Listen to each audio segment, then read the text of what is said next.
Good morning, students. Welcome to all of you in ABN School online classes. देखो बच्चों को हम अपना जो सेकंड चैप्टर है प्रबंध के सिद्धांत, उसमें अपन ने प्रबंध का अर्थ, प्रबंध के सिद्धांत का अर्थ क्या होता है, प्रबंध के सिद्धांत की विशेषताएं और प्रबंध के सिद्धांत के महत्व के बारे में अपन ने पढ़ा था। अब जो अपना अगला जो टॉपिक है वो है हेनरी फेयोल के सिद्धांत। देखो हेनरी फेयोल के सिद्धांत, हेनरी फेयोल एक प्रबंधकीय एक प्रबंधक अर्थशास्त्री के रूप में मान सकते हैं अपन, या एक प्रबंधक के रूप में मान सकते हैं, जिन्होंने क्या किया अभी 14 सिद्धांतों को बताया है। हेनरी फेयोल ने क्या किया है अभी 14 सिद्धांतों के बारे में बताया है। इनका जो समय था हेनरी फेयोल का वो 1841 से 1925 का जो समय था, 1841 से 1925 तक इन्होंने मतलब इनका जो जन्म और मृत्यु जो थी वो 1841 में इसका जन्म हुआ और 1925 में इनकी मृत्यु हुई। हेनरी फेयोल जो थे उनको सामान्य प्रबंध के जन्मदाता भी कहा जाता है। हेनरी फेयोल को सामान्य प्रबंध का जन्मदाता भी कहा जाता है। हेनरी फेयोल ने जो पुस्तक लिखी थी उस पुस्तक का नाम था सामान्य और औद्योगिक प्रबंध। हेनरी फेयोल ने जो पुस्तक लिखी है उस पुस्तक का नाम था सामान्य और या एवं औद्योगिक प्रबंध। ये क्या थी? हेनरी फेयोल के द्वारा लिखी गई पुस्तक। हेनरी फेयोल के जो 14 सिद्धांत है उनके बारे में अपन क्या करेंगे, अब पढ़ेंगे।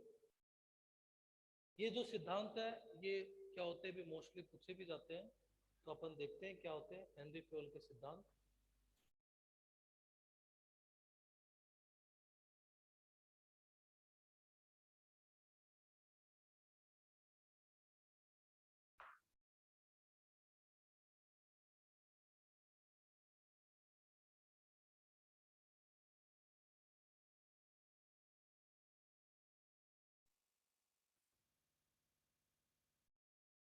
हेनरी फेयोल के सिद्धांत। हेनरी फेयोल का जो सबसे पहला सिद्धांत है वो है कार्य विभाजन का सिद्धांत। कार्य विभाजन, देखो क्या होता है। देखो हेनरी फेयोल का जो पहला सिद्धांत है वो है कार्य विभाजन का सिद्धांत। हेनरी फेयोल ने क्या कहा है? हेनरी फेयोल ने ये कहा कि कोई भी संस्था जो होती है उसके अंदर जो भी कार्य होते हैं उन कार्यों को किसी एक व्यक्ति से न करवा के उस कार्य को एक से ज्यादा लोगों में क्या कर देना चाहिए, बांट देना चाहिए, डिवाइड कर देना चाहिए। क्योंकि अगर उन कार्यों को या उस कार्य को केवल एक ही व्यक्ति से करवाया जाएगा, भी संस्था में और भी व्यक्ति होते हैं, लेकिन अगर एक ही व्यक्ति से उस कार्य को करवाया जाएगा तो वह कार्य जो होगा उस कार्य को करने में क्या होगा भी समय भी अधिक लगेगा और हो सकता है कि उस कार्य में किसी न किसी प्रकार की क्या हो जाए भी कम त्रुटि भी हो जाए, किसी न किसी प्रकार की कोई मिस्टेक भी हो जाए। तो हेनरी फेयोल ने ये कहा कि जो प्रबंध का जो पहला सिद्धांत हेनरी फेयोल ने बताया कार्य विभाजन का सिद्धांत, मतलब कार्य को क्या कर देना, विभाजित कर देना। हेनरी फेयोल ने ये कहा कि कोई भी कार्य या कोई भी संस्था में अगर कोई कार्य है तो उस कार्य को केवल एक व्यक्ति को न देकर उस कार्य को क्या करना चाहिए भी एक से ज्यादा लोगों में बांट देना चाहिए, विभाजित कर देना चाहिए। अगर एक से ज्यादा लोगों में हम उस कार्य को क्या कर देंगे, बांट देंगे, विभाजित कर देंगे, तो वह कार्य क्या होगा भी, वह कार्य कम समय में पूरा होगा और उस कार्य में किसी प्रकार की कोई गलती भी नहीं होगी।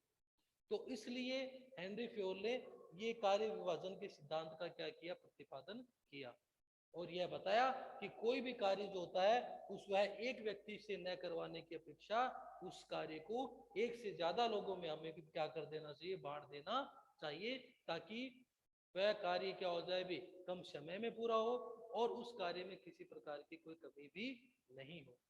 ठीक है, तो ये क्या होता है, हेनरी फ्योल का पहला सिद्धांत होता है, जिसे अपन बोलते हैं कार्य विभाजन का सिद्धांत। दूसरा जो सिद्धांत होता है हेनरी फ्योल का, वो होता है अधिकार एवं उत्तरदायित्व का सिद्धांत। अधिकार एवं उत्तरदायित्व का सिद्धांत। देखो, हेनरी फ्योल का जो दूसरा सिद्धांत है वो है अधिकार एवं उत्तरदायित्व का सिद्धांत। देखो, अधिकार एवं उत्तरदायित्व के सिद्धांत का मतलब क्या है। हेनरी फ्योल ने ये कहा कि किसी भी कर्मचारी को या किसी भी अधिकारी को या किसी भी प्रबंधक को अगर आप कार्य से संबंधित क्या करते हो भी, कार्य से संबंधित उत्तरदायित्व दे रहे हो, ठीक है, तो उसी से संबंधित आपको उस कर्मचारी को या उस प्रबंधक को या उस अधिकारी को क्या करना चाहिए, अधिकार भी देने चाहिए। अगर आप किसी व्यक्ति को कोई उत्तरदायित्व दे रहे हो, ठीक है, कोई रिस्पॉन्सिबिलिटी दे रहे हो, तो उसके अनुसार आपको उसको क्या करनी चाहिए, अधिकार भी देने चाहिए, अथॉरिटीज भी देनी चाहिए, पावर भी देनी चाहिए। अगर आप कर्मचारी को अगर कार्य से संबंधित क्या कर रहे हो भी, उत्तरदायित्व दे रहे हो, तो उसी के अनुसार उसके पास में क्या होने चाहिए, अधिकार भी होने चाहिए, ताकि वह कर्मचारी क्या कर सके, सही समय पर सही निर्णय ले सके। अगर कर्मचारी के पास में उत्तरदायित्व के अनुसार ही क्या होंगे, अधिकार भी होंगे, तो वह क्या कर पाएगा भी, एक उचित निर्णय ले पाएगा, जो संस्था के लिए क्या होगा भी, लाभदायक होगा। अगर कर्मचारी के पास में उत्तरदायित्व तो है, लेकिन उसी के अनुसार अगर अधिकार नहीं है, तो वह सही समय पर उचित निर्णय नहीं ले पाएगा, और हो सकता है कि उससे संस्था को क्या हो भी, नुकसान भी हो। तो हेनरी फ्योल ने बोला है कि अगर आप अपनी संस्था में एक अच्छा प्रबंध करना चाहते हो, एक अच्छा मैनेजमेंट करना चाहते हो, तो आपको कर्मचारियों को, अधिकारियों को या अपने प्रबंधकों को उत्तरदायित्व के साथ ही या उत्तरदायित्व के अनुसार ही अधिकार भी क्या करने चाहिए, पावर भी क्या करने चाहिए, देने चाहिए, ताकि वह कर्मचारी क्या कर सके, एक सही समय पर एक सही निर्णय ले सके, जो क्या हो भी, संस्था के हित में हो। तो ये हेनरी फ्योल का क्या था, दूसरा सिद्धांत था। अब अगला जो सिद्धांत आता है हेनरी फ्योल का, वो आता है अनुशासन का सिद्धांत। अनुशासन, डिसिप्लिन।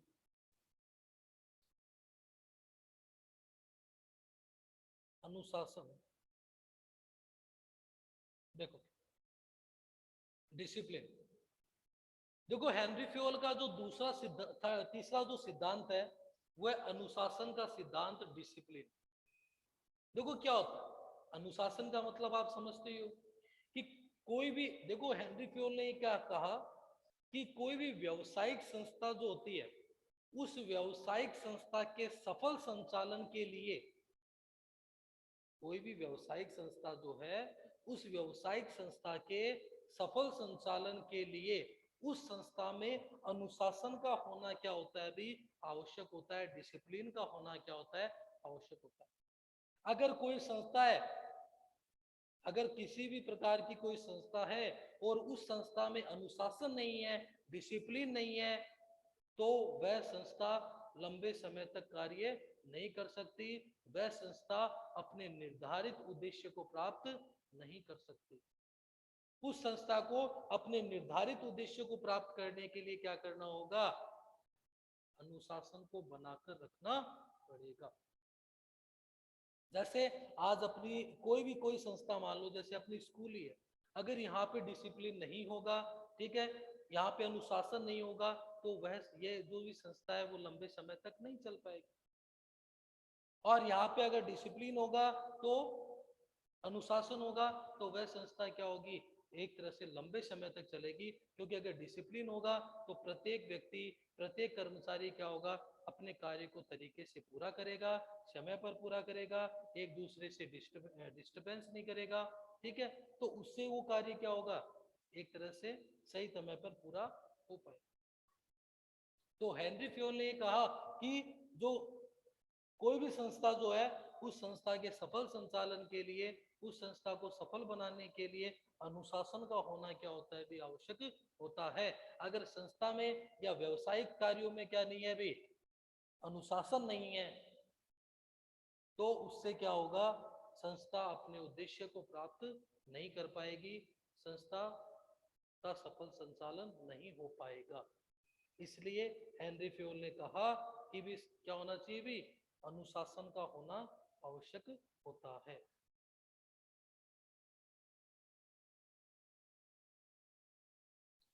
नेक्स्ट जो इसकी का जो सिद्धांत है हेनरी फ्योल का, वो है आदेश की एकता का सिद्धांत।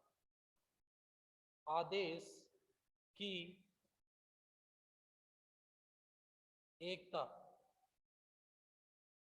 का सिद्धांत। आदेश की एकता का सिद्धांत, यूनिटी ऑफ कमांड। आदेश की एकता का सिद्धांत क्या होता है, देखो देखो आदेश की एकता का जो सिद्धांत है, उसमें हेनरी फ्योल ने कहा है कि कोई भी कर्मचारी जो है, उस कर्मचारी को एक समय में एक ही अधिकारी से क्या मिलना चाहिए, आदेश मिलना चाहिए। कर्मचारी को या किसी अधीनस्थ को एक समय में या एक निश्चित समय में एक ही अधिकारी से क्या होना चाहिए, आदेश मिलना चाहिए। एक से अधिक अधिकारियों से क्या नहीं मिलना चाहिए, आदेश नहीं मिलना चाहिए। अगर उनको क्या होगा भी, एक से ज्यादा अधिकारियों से क्या होगा भी, आदेश मिलेगा। अगर कर्मचारी को एक समय में एक से ज्यादा अधिकारियों से क्या होगा, आदेश मिलेगा, तो वह कर्मचारी किसी भी कार्य को सही तरीके से सही समय पर पूरा नहीं कर पाएगा। वह यह निर्धारित नहीं कर पाएगा कि किस अधिकारी के कार्य को पहले किया जाए, किसके कार्य को बाद में किया जाए, और उससे क्या होगा, वह किसी भी कार्य को समय पर पूरा नहीं कर पाएगा। तो हेनरी फ्योल ने कहा है, हेनरी फ्योल ने क्या कहा है कि एक अधिकारी को एक समय में, सॉरी एक कर्मचारी को एक समय में एक ही अधिकारी से क्या होना चाहिए, आदेश मिलना चाहिए। एक से ज्यादा अधिकारियों से आदेश नहीं मिलना चाहिए। अगर एक से ज्यादा से अधिक क्या मिलेंगे भी, आदेश मिलेंगे, तो वह किसी के भी कार्य को सही समय पर पूरा नहीं कर पाएगा। ठीक है, देखो एक डायग्राम से अपन समझते हैं।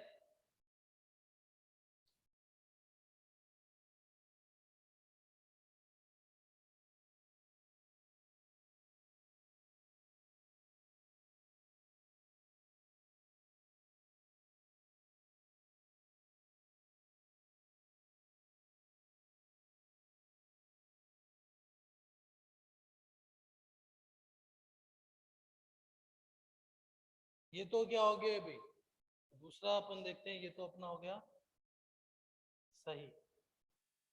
और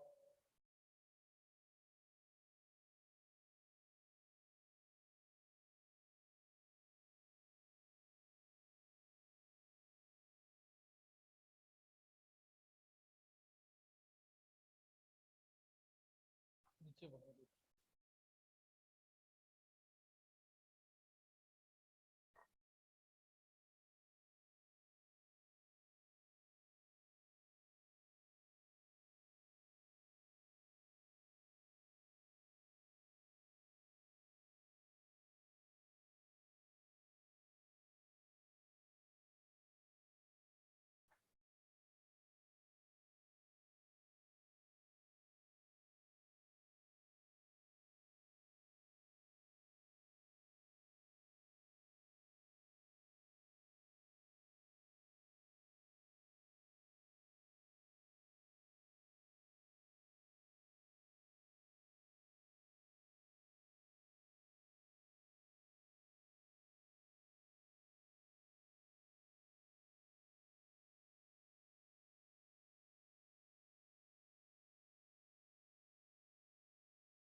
देखिए आप,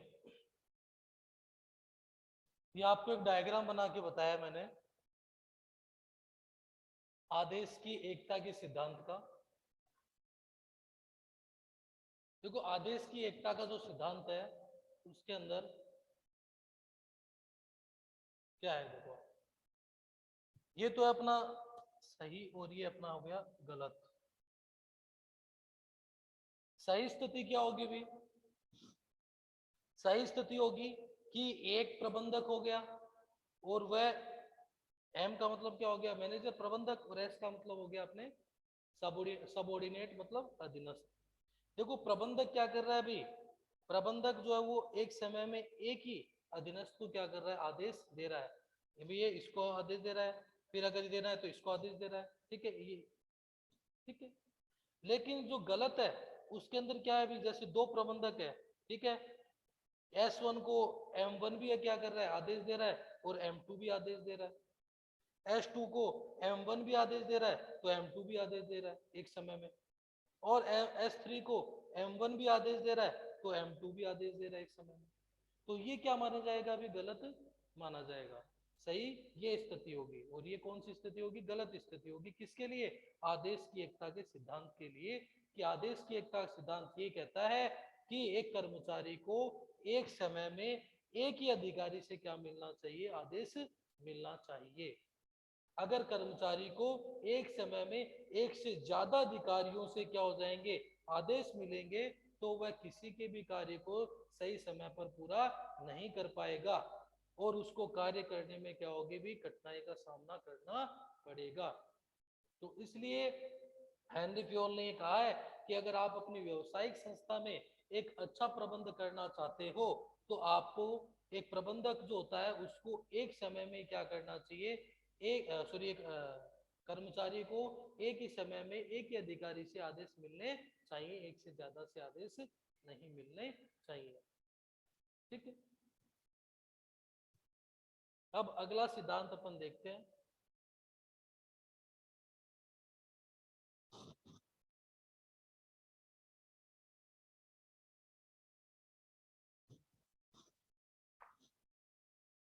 हेनरी फ्योल का जो अगला सिद्धांत है वो है निर्देश की एकता का सिद्धांत। हेनरी फ्योल का जो अगला सिद्धांत है वो है निर्देश की एकता का सिद्धांत।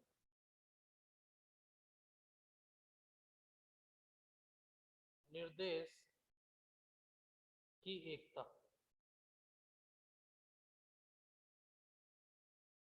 हाँ। देखो निर्देश की एकता का सिद्धांत क्या कहता है, यह सिद्धांत, इस सिद्धांत में हेनरी फ्योल ने यह कहा है कि किसी भी संस्था से संबंधित जितने भी कार्य होते हैं, किसी भी व्यवसायिक संस्था से संबंधित जितने भी कार्य होते हैं उनका एक ही क्या होना चाहिए भी, अधिकारी होना चाहिए, एक से ज्यादा अधिकारी नहीं होने चाहिए। ये बोल रहा है कि भी किसी भी व्यवसायिक संस्था के संबंधित जितने भी कार्य होते हैं या उनसे संबंधित जितनी भी क्रियाएं होती हैं, ठीक है, उनका एक ही अधिकारी होना चाहिए, एक से ज्यादा अधिकारी नहीं होने चाहिए। अगर एक से ज्यादा अधिकारी होंगे तो निर्देश की एकता के सिद्धांत का उल्लंघन होगा, क्योंकि उसमें हर एक अधिकारी अपने अपने अनुसार क्या करेगा, निर्देश देगा, डायरेक्शन देगा।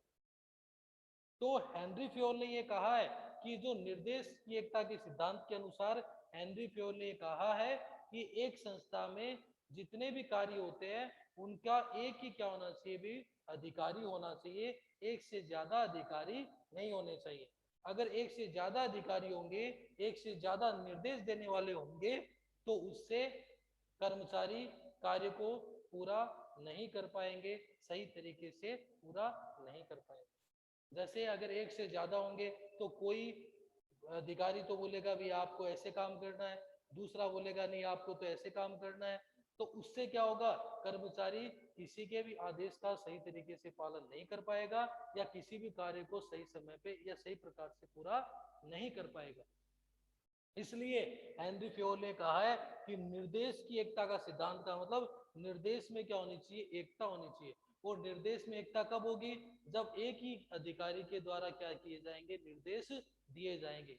अगर एक से ज्यादा अधिकारी होंगे, किसी एक कार्य से संबंधित एक से ज्यादा होंगे, तो उससे क्या होगा, वो अधिकारी अपने अनुसार क्या करेंगे, निर्देश देंगे, और उससे क्या होगा, कार्य सही तरीके से पूरा नहीं हो पाएगा। तो हेनरी फ्योल ने ये कहा है कि किसी भी व्यवसायिक संस्था में किसी एक कार्य से संबंधित जितनी भी क्रियाएं होती हैं, या व्यवसायिक संस्था में, ठीक है, व्यवसायिक संस्था से संबंधित जितनी भी क्रियाएं होती हैं, उनका एक ही अधिकारी होना चाहिए, एक ही निर्देश देने वाला होना चाहिए, ताकि प्रत्येक कार्य क्या हो भी सही तरीके से पूरा हो पाए। अगर प्रत्येक अधिकारी अपने अपने अनुसार क्या करेगा, निर्देश देगा, ठीक है, डायरेक्शन देगा, तो उससे कोई भी कार्य जो है वो सही तरीके से सही समय पर पूरा नहीं हो पाएगा। तो ये क्या था अभी, हेनरी फ्योल का पांचवा सिद्धांत था। अगला जो सिद्धांत है हेनरी फ्योल का, वो है व्यक्तिगत हित के स्थान पर सामान्य हित को प्राथमिकता। व्यक्तिगत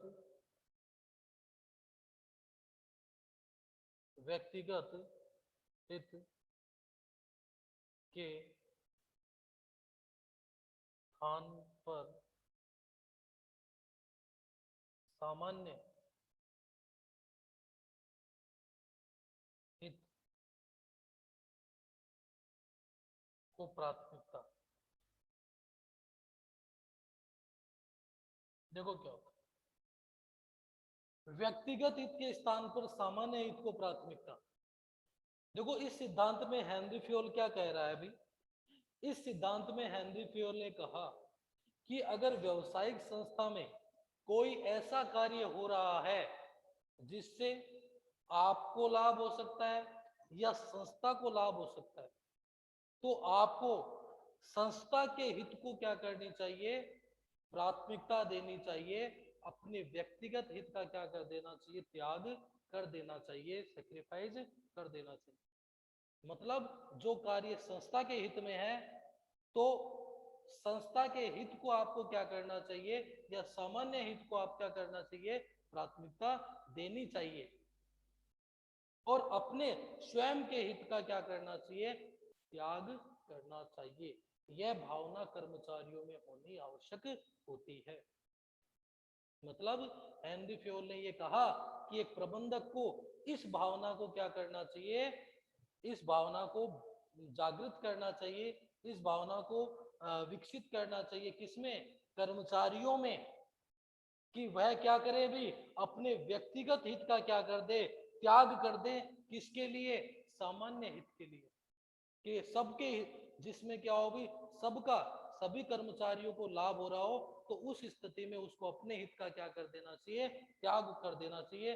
पूरी संस्था को अगर लाभ मिल रहा है किसी ऐसे निर्णय से जिससे उसको भी लाभ हो सकता है और उस संस्था को भी लाभ हो सकता है, तो उसको क्या करना चाहिए भी, संस्था के को क्या करना चाहिए, प्राथमिकता देनी चाहिए। या ऐसा निर्णय जिससे संस्था को लाभ हो रहा है, तो उसको क्या करना चाहिए, संस्था को प्राथमिकता देनी चाहिए, सामान्य हित को क्या करनी चाहिए, प्राथमिकता देनी चाहिए, और अपने व्यक्तिगत हित का क्या कर देना चाहिए, त्याग कर देना चाहिए। तो हेनरी फ्योल ने ये कहा कि व्यक्तिगत हित के स्थान पर क्या करना चाहिए, सामान्य हित को क्या करना चाहिए, प्राथमिकता देनी चाहिए। अगर व्यक्तिगत हित के स्थान पर सामान्य हित को प्राथमिकता दी जाएगी, तो संस्था निश्चित ही क्या होगी भी, सफल होगी। तो हेनरी फ्योल के अनुसार कर्मचारियों में इस भावना को क्या करना भी, विकसित करना, कि व्यक्तिगत हित के स्थान पर वो क्या हो जाए भी, सामान्य हित को क्या करे, प्राथमिकता दे।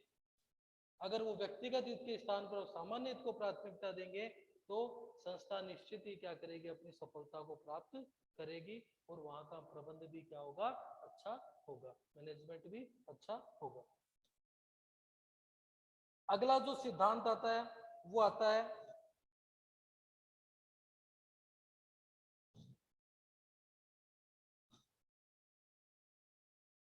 कर्मचारियों के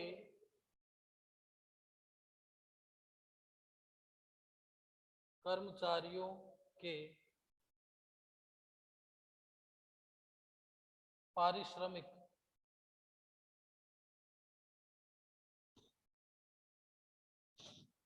का सिद्धांत।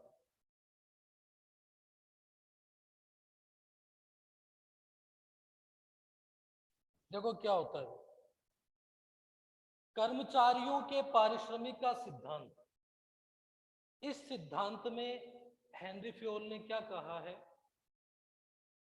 कर्मचारियों के पारिश्रमिक का जो सिद्धांत है, इस सिद्धांत में हेनरी फ्योल ने ये कहा है कि कोई भी व्यवसायिक संस्था जो है उसमें जो कर्मचारी कार्य करते हैं, उन कर्मचारियों को उनके कार्य एवं योग्यता के अनुसार क्या मिलना चाहिए भी, पारिश्रमिक मिलना चाहिए, वेतन मिलना चाहिए, मजदूरी मिलनी चाहिए। हेनरी फ्योल ने कहा है कि अगर आप संस्था के प्रबंध को अच्छा बनाकर रखना चाहते हो, अगर आप अपनी संस्था का मैनेजमेंट अच्छा रखना चाहते हो, तो आपको अपने कर्मचारियों को उनकी योग्यता एवं उनकी कुशलता एवं उनके कार्य के अनुसार पारिश्रमिक देना चाहिए, वेतन देना चाहिए। अगर आप अपने कर्मचारियों को उनकी योग्यता और उनके पारिश्रमिक के अनुसार वेतन या पारिश्रमिक उनकी योग्यता एवं उनके कार्य के अनुसार अगर आप उनको पारिश्रमिक या वेतन नहीं दे रहे हो, तो वह कर्मचारी क्या नहीं होंगे भी, पूर्ण कुशलता से क्या नहीं करेंगे, संस्था में कार्य नहीं करेंगे। क्यों? क्योंकि अगर एक कर्मचारी है, अगर उसका कार्य मान लो कि भी 50,000 रुपए की वो मेहनत कर रहा है, ठीक है, उससे उसको 50,000 रुपए मिलने चाहिए, उतना वो कार्य कर रहा है, उतनी उसमें कुशलता है, और उसको उतने ऊपर नहीं मिल रहे हैं, तो वह पूर्ण रुचि से उस कार्य को पूरा नहीं कर पाएगा और वह उस कार्य में रुचि भी नहीं दिखाएगा, इंटरेस्ट नहीं लेगा। क्योंकि जब तक कर्मचारी को उसके कार्य के अनुसार क्या नहीं मिलता है भी, वेतन नहीं मिलता है, पारिश्रमिक नहीं मिलता है, तब तक वह कर्मचारी क्या नहीं करता है, अपने कार्य को पूरा नहीं करता है। तो उन्होंने क्या कहा है, हेनरी फ्योल ने यह कहा कि प्रत्येक कर्मचारी को उसकी योग्यता एवं उसके कार्य के अनुसार क्या होना चाहिए, पारिश्रमिक मिलना चाहिए। अगर प्रत्येक कर्मचारी को उनकी योग्यता एवं पारिश्रमिक के अनुसार अगर क्या नहीं मिलेगा भाई, योग्यता और पारिश्रमिक के अनुसार उनको योग्यता एवं कार्य के अनुसार उनको वेतन और पारिश्रमिक नहीं मिलेगा, तो वह कर्मचारी क्या नहीं करेगा, पूर्ण मेहनत से और पूर्ण रुचि से उस कार्य को पूरा नहीं करेगा, उस कार्य में रुचि नहीं दिखाएगा। ठीक है, उसके बाद में जो अगला अपना सिद्धांत आता है,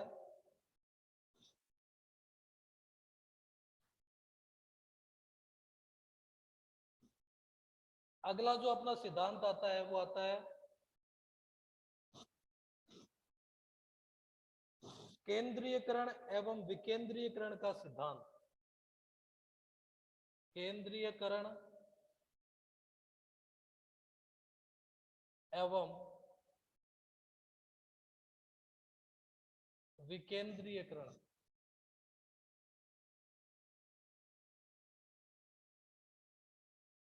केंद्रीयकरण एवं विकेंद्रीयकरण का सिद्धांत।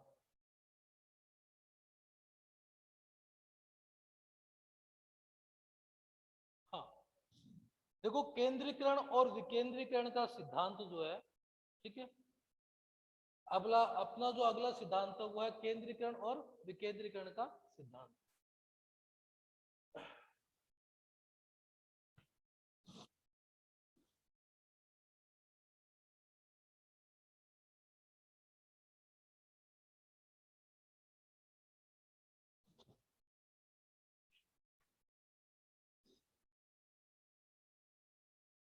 देखो केंद्रीकरण और विकेंद्रीकरण का जो सिद्धांत होता है, उसके अंदर क्या होता है भाई,